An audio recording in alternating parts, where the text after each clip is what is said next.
How's it going, everyone? Welcome into another Tuesday edition of Final Whistle. I hope you all enjoyed your weekend. We had some big trade news that happened in the NFL as well as MLB. We'll break those two trades down, as well as even discuss some big news that's happened in the college basketball and in the NBA. But again, welcome into Final Whistle. As always, I'm your host, Blaine Spencer. Let's first off with the trade in the NFL. Matthew Stafford and Jared Goff have flipped places. We're going to be seeing Jared Goff in Detroit. Matthew Stafford is going to the Los Angeles Rams. The full deal is Matt Stafford's going to LA. LA will be sending to Detroit Goff, a first rounder for this year, a first rounder next year, as well as a third rounder.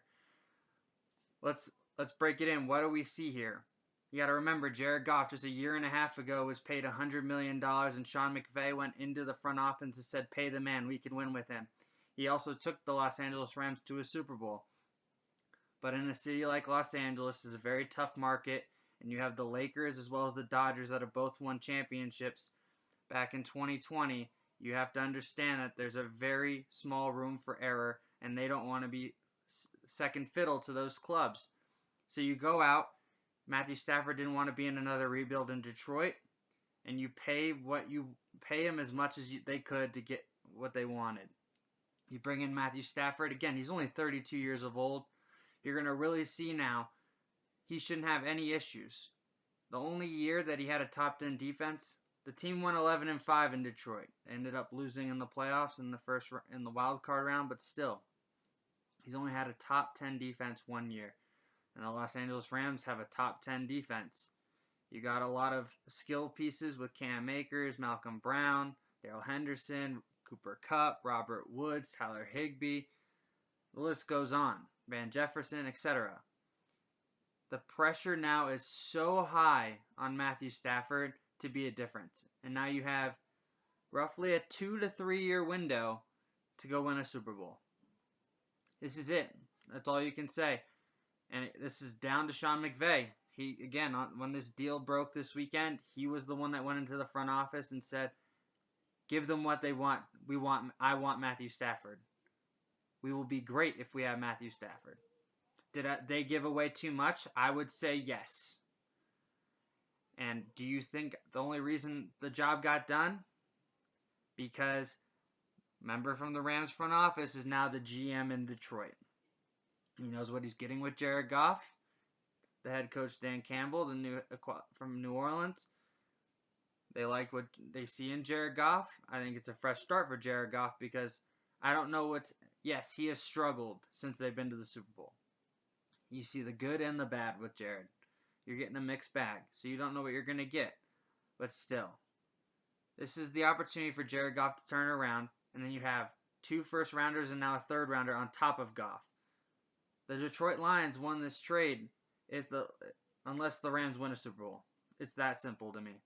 If the Rams go out and win a Super Bowl, they've done what they wanted. They have given away draft picks.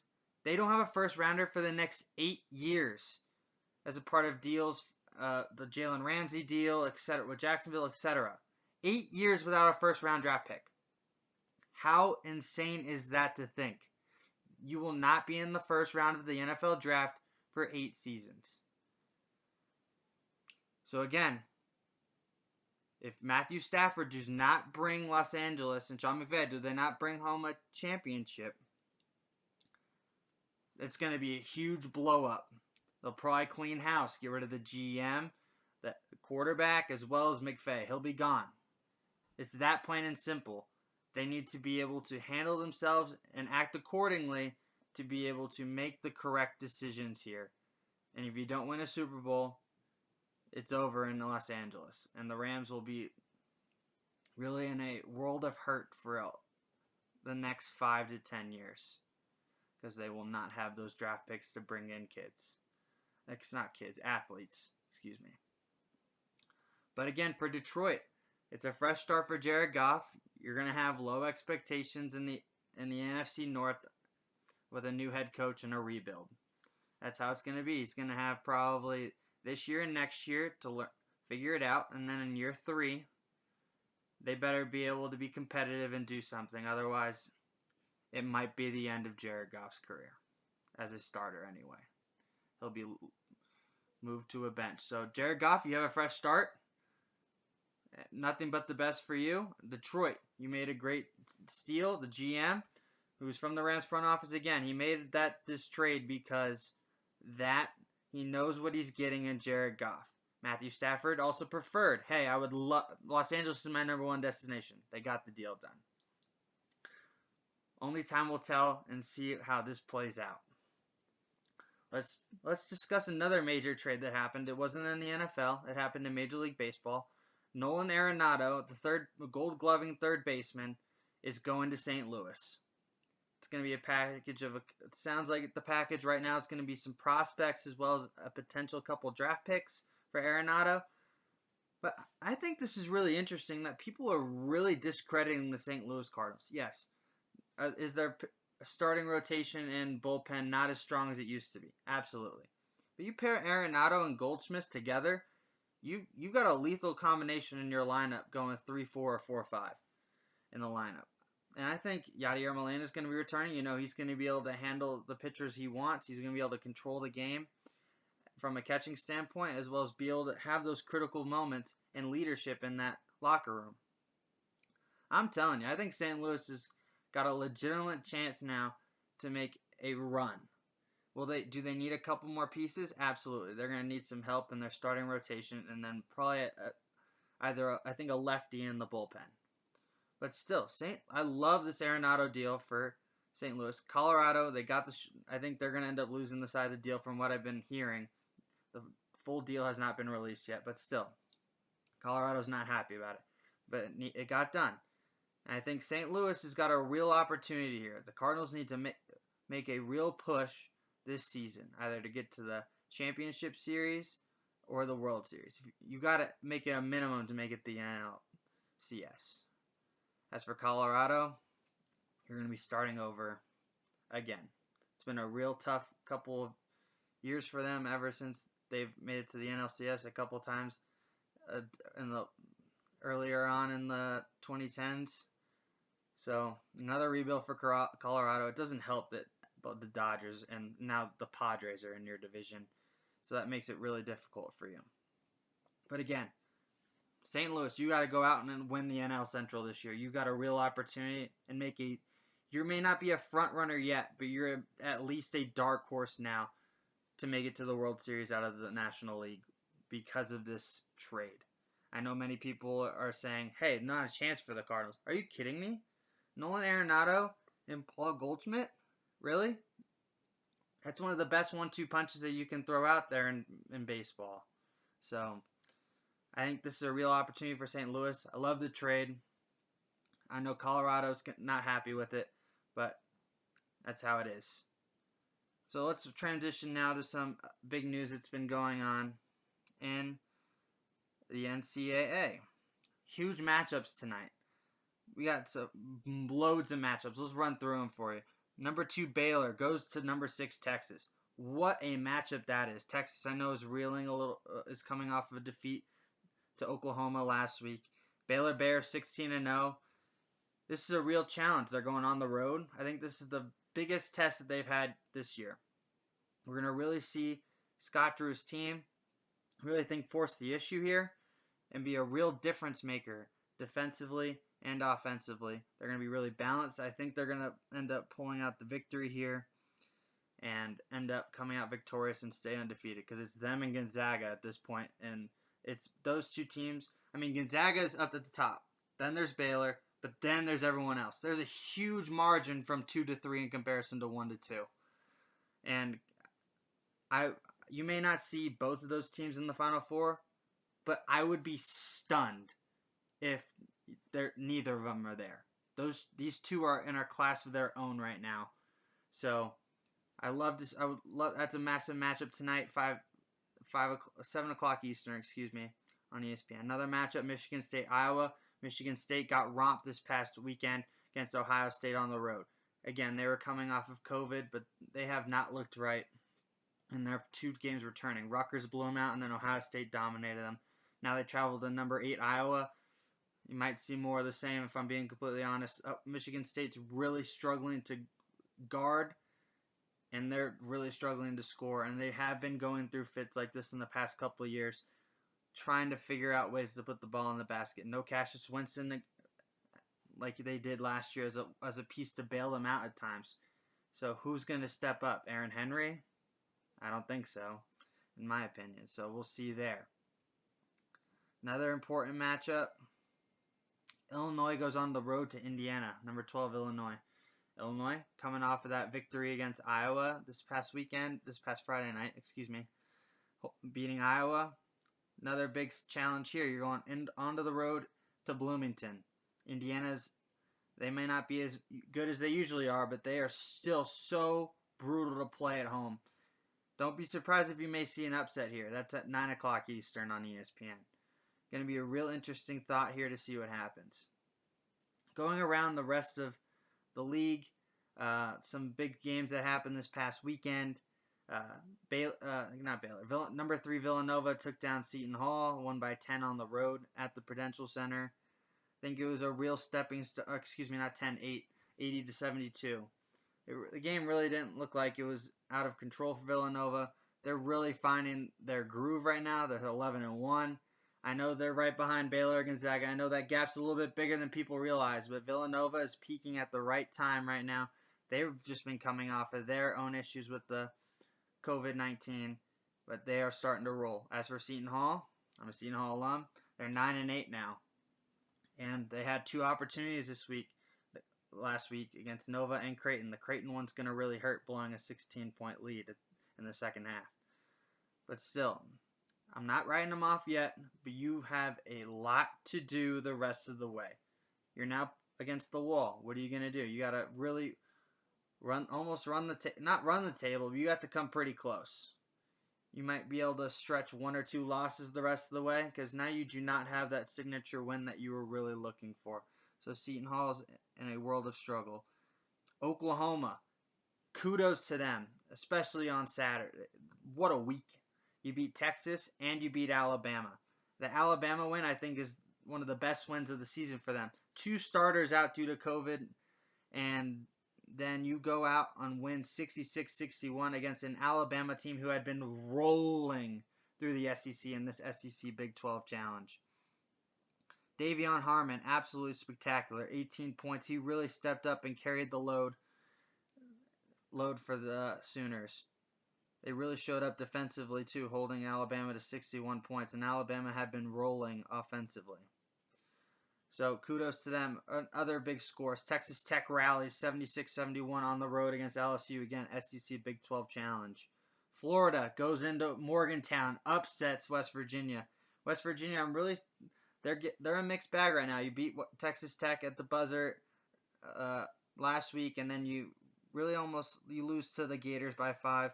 Florida's been a mixed bag as well. They're 10-4, but they go through lulls themselves. I think it's really interesting to see how much of a difference there is that's been going on. As for the ACC, storyline was the upset of Virginia Tech really dominating Virginia in that second half. Down 8 after the first, outscoring Virginia 44-22, beating them 65-51. And Virginia was pretty much, they had been unbeaten after losing to Gonzaga in the, last month, and they were really just rolling through teams. The defense and offense was starting to click, and the Hokies really took it to them in the second half. Kive Aluma scored a career-high 29. He was 10 of 15 from the field, 7 of 8 from the free throw line. I think the Hokies are a real sleeper team to make a run at a potential Sweet 16 or Elite 8 run. I really do. These guys are really starting to click. They're really good defensively. They're well coached. They understand what they need to do. And when you put up 44 points in a half on Virginia, is absolutely outstanding. So the Hokies really impressed me this weekend as well. Tennessee absolutely dominated Kansas. Kansas is really starting to reel a little bit. I believe that's their 4th loss in a row now. Let me just double check that for you before I overassume. So 1, 2, 3. Yep, 4 in a row now for the Kansas Jayhawks. They have now fallen to 11-6, and Tennessee really bullied them around. Never trailed in the game, beating them by 19.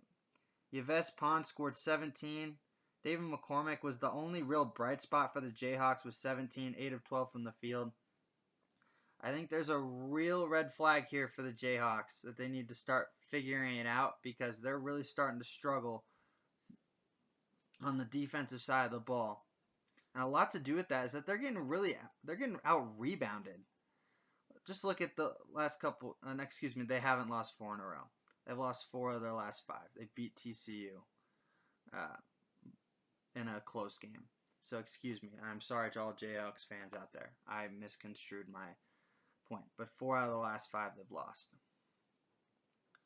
So let's take a look now at the NBA. What's been going on in the NBA lately? I think one of the big storylines for me has been Anthony Edwards is starting to really showcase his ability.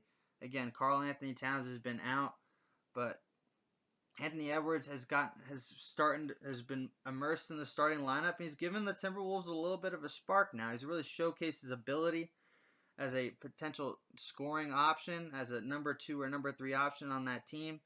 He scored 23 in his second start, and he scored 19 in the first start. And I think he had 16 the other night. He's really starting to gel and find his groove in the NBA, and he's learning how to play team ball around with his teammates, giving goes, etc. Anthony Edwards is starting to bloom in front of our eyes, so watch out.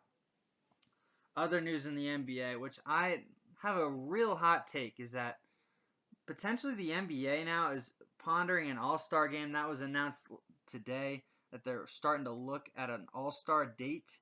It's looking like it's going to be around March 7th. It's going to be the all-star game in Atlanta, and they're progressing towards a deal for that to be finalized. For me, why? Why are we doing that? Why are we putting the athletes in potential danger? I know it'll probably be an Atlanta bubble. They'll play it like a bubble, of course, but still, why even risk it? Why? It doesn't make any sense to me. You've already restricted the restrictions have already gotten tighter. You're basically telling them that they can't do anything with each other on the court anyway. So why would you do an all-star game and then really pretty much say, oh, those rules are pretty much now out the table because we're in a bubble now? I think you're holding yourself to a double standard. Get it together, all right? The NBA, I think this is a joke here, in my opinion, and you really just need to eliminate it because I think you might actually see a lot of people opt out, especially some of the big names.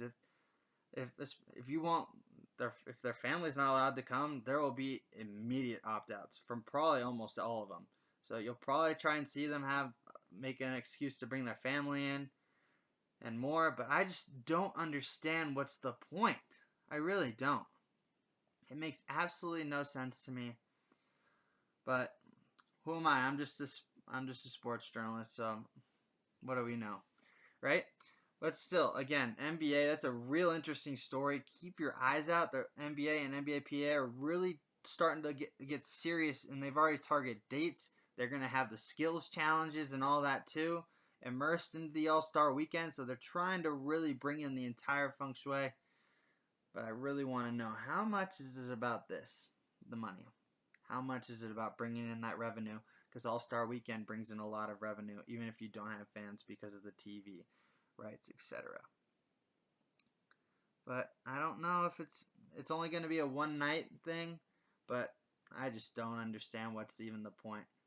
Because you're going to have them go through all the testing. They're not really going to get that vacation that they really want because they're going to have to be in Atlanta for so many nights to get that done. But who knows? But that's one of the bigger things that's happening, so look out for that. And again, it's Super Bowl week. Sunday, massive game with the Chiefs and Buccaneers. Tom Brady came out yesterday, said he's going to play potentially past his 45th birthday. He said in his presser, who knows? It's just going to be based off how I'm feeling. I could easily play past if I'm 45, but I'm just going to know when I'm ready. So even if he wins this weekend, it doesn't seem like he's going to be retired. I would suggest pull a Peyton Manning and go out on top. But again, who knows to see what we're going to see there. So real interesting things. On Friday, I'm going to have the football therapist, Pat Sweeney, on. We're going to break down every position group from offense, defense, special teams, coaching, who's going to have the edges, the advantage and disadvantages there. So look out for that on Friday. I want to thank you for tuning in again this week. We're going to try and remember, we're always going to keep trying to bring out more content.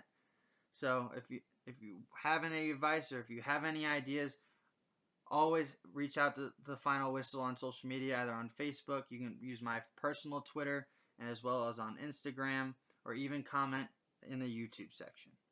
Enjoy the rest of your week, everyone. It's going to be a fun-filled week. Super Bowl week. Remember, on Friday, I'm going to have a full Super Bowl breakdown.